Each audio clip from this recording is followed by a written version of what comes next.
ছোটোবেলা থেকেই মা একটা রান্না খুব করতো, চিংড়ি দিয়ে পটলের দোরমা।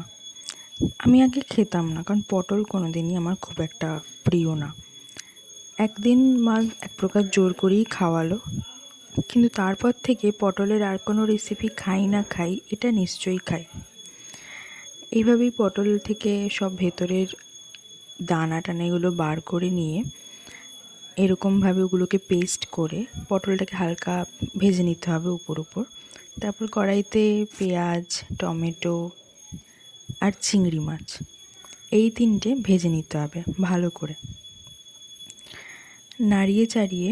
তারপর একটু নুন, একটু হলুদ, একটু লঙ্কা এগুলো দিয়ে চিংড়িটা তারপর দিয়ে ভালো করে ভেজে নিয়ে তুলে রাখতে হবে। ও হ্যাঁ, আমি তো বলতেই ভুলে গেছিলাম, সাথে ওই বাটাটাও দিয়ে দেবেন একবারে, নাহলে পরে আবার নতুন করে করতে হবে। নিয়ে ভালো করে কষিয়ে নিতে হবে, ঠিক যেরকম ভিডিওতে দেখা যাচ্ছে।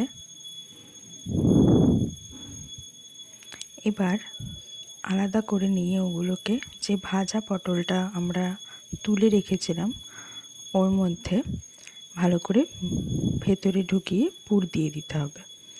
এবার আবার কড়াইতে একটু পোস্ত বাটা, একটু শুকনো লঙ্কা নিয়ে ভালো করে ফোড়ন দিয়ে দিতে হবে। আপনারা চাইলে নারকেলও দিতে পারেন, নারকেলের পুরও দিতে পারেন, কিন্তু আমরা ওটা দিই না, একটু ভারী হয়ে যায়। তার জন্য আমার মা খালি পোস্ত বাটা দেয়, পোস্তর সাথে একটু জল দিয়ে একটু মিক্সিতে পেস্ট করে তারপর ওটাকে দিয়ে দেবে।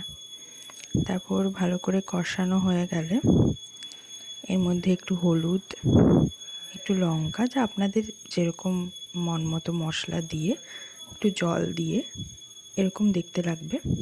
আর ঠিক এই সময়ই যে পুর ভরা পটলটা ওটা দিয়ে দিতে হবে, দিয়ে একদম ভালো করে নাড়িয়ে চাড়িয়ে নিতে হবে যাতে কোনোভাবে কাঁচা না থেকে যায় ভেতরটা। হয়ে গেলেই রেডি হয়ে গেল আমাদের চিংড়ি দিয়ে পটলের দোরমা।